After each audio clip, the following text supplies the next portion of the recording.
It is widely known that the conflict in Ukraine, which began with the invasion of Russian troops into their unlucky neighbor's territory in 2022, is not only highly technological, but has also led to the emergence of entire generations of new weapons and means of defense against them. Military innovations sometimes appear so bizarre that they often invoke either bewilderment, even an outright desire to laugh at the dark genius behind the corresponding innovation. One such example is the modification of the Russian T-72 tank, whose appearance led journalists from the Daily Mail to call it nothing less than the Blatmobile. The word blat in Russian has a very wide range of meanings depending on the context. It can be used as an exclamation in unexpected or unpleasant situations, to express extreme surprise, or to show discontent in certain situations. In its original meaning, it is used to denote a representative of the oldest profession, such as the ambiguity of the Russian language. There is an opinion that tanks as combat units have lost their effectiveness and are unsuitable for use in modern warfare. This is partly due to the appearance of such a simple and yet dangerous means of destruction as FPV drones. These small, painfully stinging bees have become one of the major reasons why heavy armor cannot realize its full potential. But does this mean it's unconditional surrender? The experience of the past couple of years shows that this is not the case. Tanks are still adapting to new realities. Just look at the T-72 that recently appeared in reports with an entire barn roof mounted on top of it. It would look perfect in a new Mad Max movie. This tank has been called many names besides its already famous Blatmobile: Tsar Brazier, Barn, Shed, Mobile Pillbox, Warhammer 40,000, Terminator, or Turtle Tank, among others. The Russians themselves most often refer to these structures as mangals, a word used in Russian to denote a brazier or grill for cooking meats over coals. To understand what this is, we need a brief insight into modern Russian leisure culture. In the US, it is popular to grill meat, steaks, and burgers on a barbecue grill. In Russia, it is much more popular to cook meat over hot coals, placed in a brazier on which meat is placed in special grates that are regularly turned over until the meat is ready. It looks something like this. This analogy gave rise to the now quite established nickname among experts. However, what's important for us is that this seemingly ridiculous and simplistic construction successfully accomplished its task. The Tsar Mangal turtle tank disembarked troops, covered other vehicles, and returned unscathed. I wouldn't be surprised if we soon see similar factory versions of the Tsar Mangal turtle tanks, considering that even standard factory manufactured visors have already been seen at the battlefields. Hello everyone, this is Dr. Manhattan, and in this video we will figure out what prompted the Russians to turn a tank into something resembling an iron shed on tracks. We will talk about anti-drone tank protection, one of the most important elements of which we have become these very visors. We will delve into the history of their emergence, assess their combat effectiveness, and answer the question, can they really protect against javelin or NLAW? And examine the right and wrong solutions, as well as showcase the most colorful examples from the world of turtle tanks. Enjoy watching.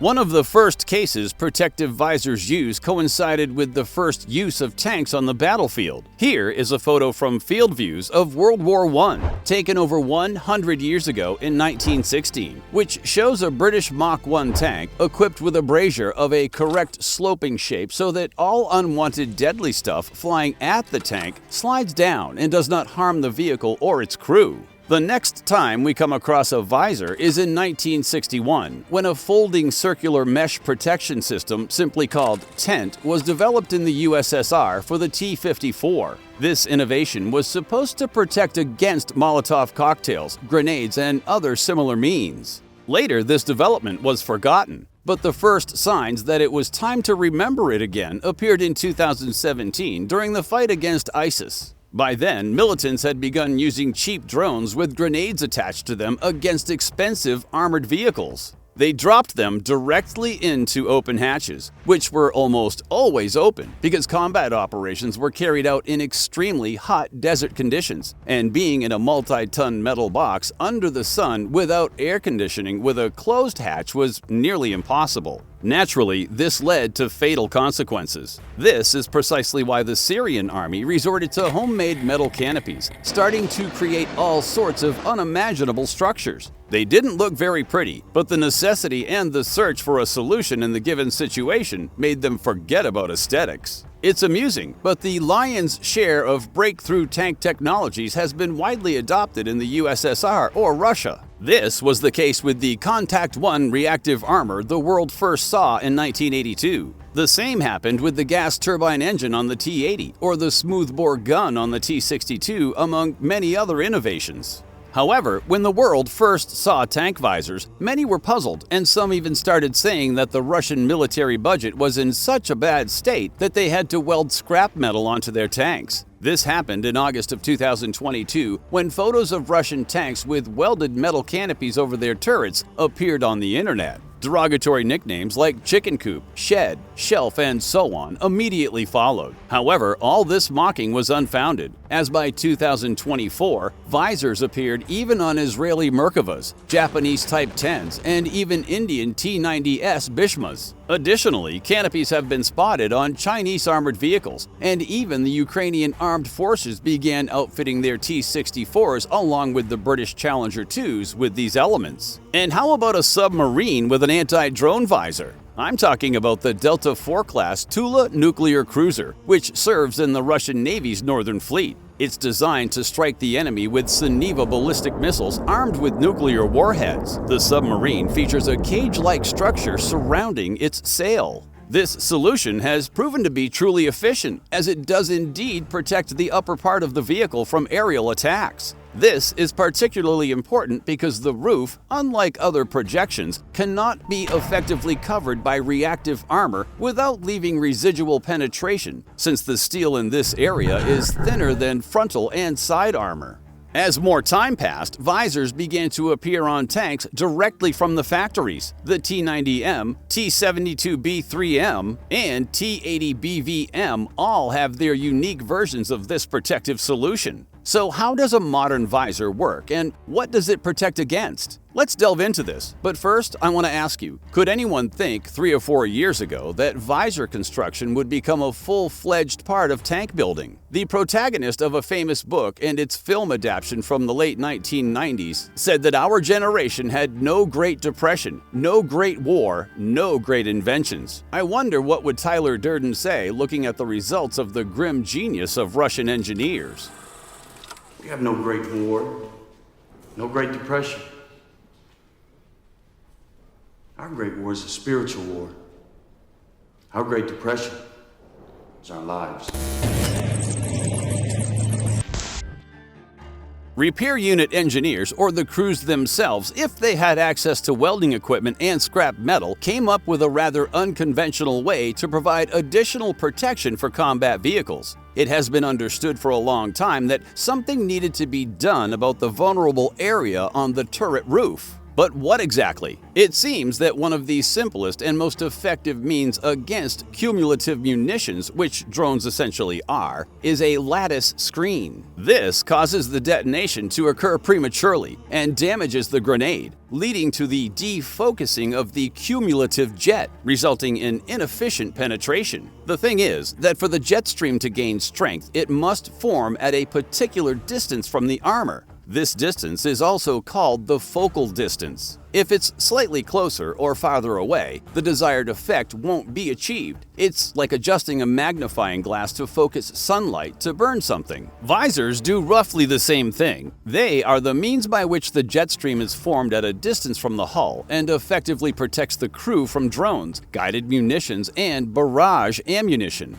And with the proper level of strength, a visor can also greatly help against missiles like the Javelin or NLAW. Initially, they would throw bags filled with rocks, such as granite, onto them. When hitting such an obstacle, the impact core of an NLAW would lose its force, and the Javelin's cumulative jet stream would not have time to form, failing to reach its target. The visors on the T-90s in 2021 were the first to be hastily assembled in response to Ukraine's procurement of the notorious TB2 Bayraktar drones and the appearance of a large number of javelins. At the time, Ukrainian military experts were echoing each other, saying that Russia, that was believed to be technologically lagging behind the Western countries by several decades, couldn't come up with anything better than a primitive brazier. Meanwhile, first world countries had long been deploying the Trophy Active Protection System to tackle such threats. But it's no wonder that even during World War II, the Germans repeatedly wrote about Russian military ingenuity, which always stood out against others, and this case was no exception.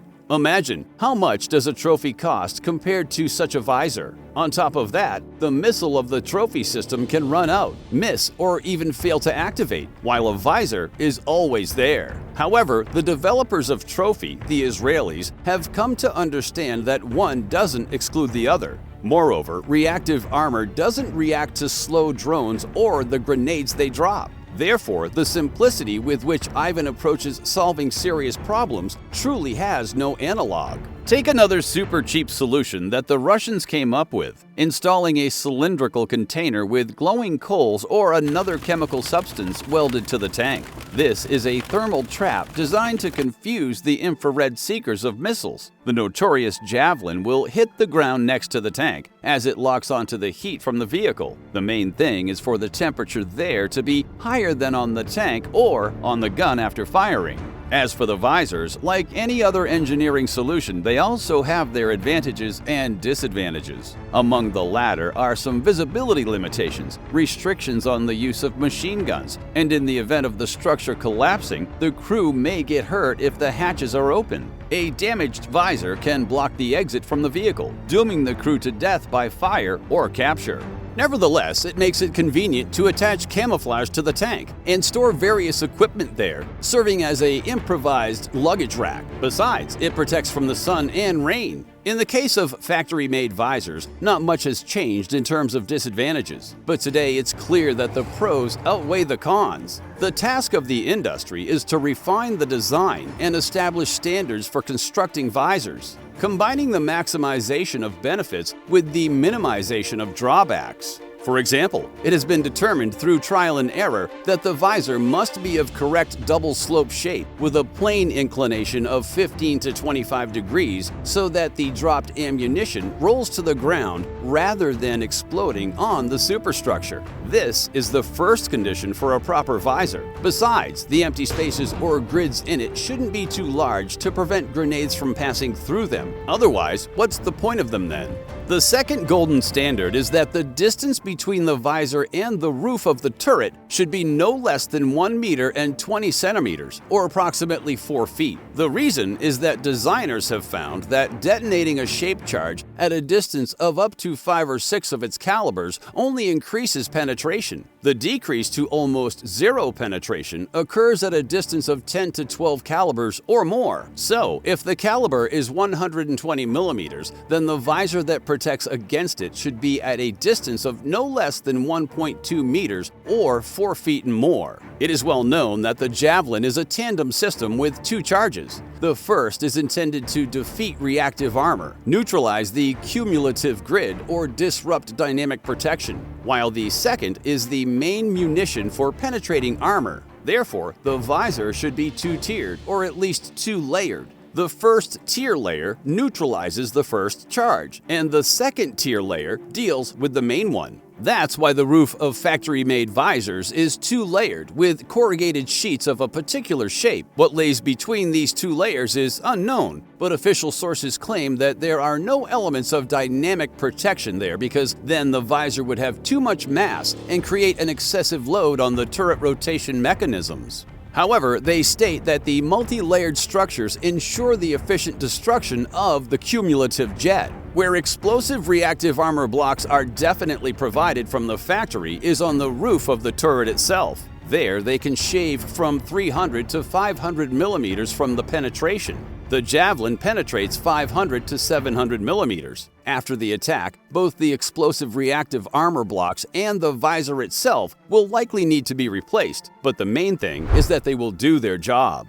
Given such circumstances and the abundance of anti-tank guided missiles and drones on the battlefield, the efficiency of the visor is for you to decide, but the facts speak for themselves. In practice, there are plenty of examples where makeshift canopies have saved tanks and their crews. Let me show you the most unimaginable variations from frontline inventors. There are no standards in makeshift production, so you can observe tall canopies visible from a half a mile away, as well as canopies resembling toy mushrooms. On some of them, one can't even sit on the turret roof without bending his head, but they are capable of catching grenades dropping from drones. However, field engineering thinking is not limited, but rather diverse. Here's an interesting example of a T-90A with a stork's nest-like canopy. Nice camouflage, isn't it? The engineering thought of Ukraine's army doesn't lag behind either, but it has its own professional focus. Ukrainians don't need protection from javelin attacks on the roof, but they do need something to counter kamikaze drones like the Lancet. The simplest solution was the widespread use of metal meshes. Kamikaze drones flying at a speed from 150 to 300 kilometers per hour, or about 100 to 200 miles per hour, are well caught by these meshes. It's slow. Besides, the drones themselves have something to catch on to. They have advanced aerodynamic surfaces, propellers, and plastic bodies of complex shapes. When hitting such a trap, the very Lancet drone often doesn't work. Even the Ukrainians started building their own king-size canopies like on these combat vehicles. There are also vehicles without typical canopies, with an abundance of grills along the sides and around critical elements such as the stern, hull sides, and turret components. Additionally, containers for installing elements of reactive armor can be attached to screens above the turret, but there may be no canopy in the classical sense. However, this T-72 has one, the pinnacle of makeshift canopy construction. The undisputed king of the hill can rightfully be called this specimen mounted on a T-72. Of course, it was immediately ridiculed on social media, but later when military observers started talking about it more frequently, the jokes suddenly stopped. The fact is, this shed on tracks did its job.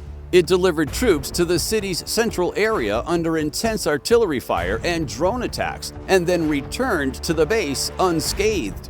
Not only did it return, but it also patrolled the area, surveyed everything around, and used a mine-clearing plow attached to the front to clear the road of mines. The T-72, whose turret rotation mechanism was jammed due to a hit, received a solid canopy made of welded frame, which was covered with metal sheets and fence profile, with a powerful electronic warfare system installed on top. This way, the sides, rear, and almost the entire chassis were covered under the canopy. Despite the bulky appearance of the Tsar Mangle, the electronic warfare system is probably the most important component here. It appears to be the latest variation of the Kupol system for all-around drone protection, and it seems to be working. 8 powerful antennas and an overlaid shed proved indispensable in the flat, table-like terrain where there is nowhere to hide. I wouldn't be surprised if we soon see something similar in the Ukrainian army and later a serial version of such an advanced cover. Indeed, the Tsar Mangle, or the Turtle Tank, is not the nimblest and most maneuverable tank on the planet. Even though its turret barely rotates, it successfully accomplishes the task of getting from point A to point B. FPV drones fell around it in droves, with the armored shed shielding the rest of the tank group from their attacks. Who would have thought that the wonder weapon of the 21st century would look like this? Well, that's it for today. If you enjoyed the video, hit the like button, share it with your friends, subscribe to the channel, and write in the comments what else you would like to learn about in future episodes. Thank you for watching, and see you next time.